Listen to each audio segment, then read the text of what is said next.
Hello friends, today we discuss about cyclic electron flow. In certain cases, photoexcited electrons follow cyclic path which involves photosystem 1 but not photosystem 2.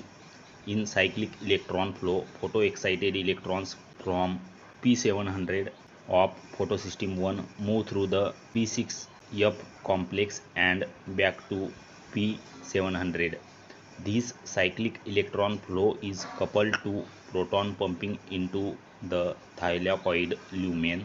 When protons flow down their electrochemical gradient through ATP synthase complexes, ATP synthesis occurs. The formation of ATP due to light induced cyclic electron flow is called cyclic photophosphorylation. There is no production of NADPH and no release of oxygen in cyclic electron flow.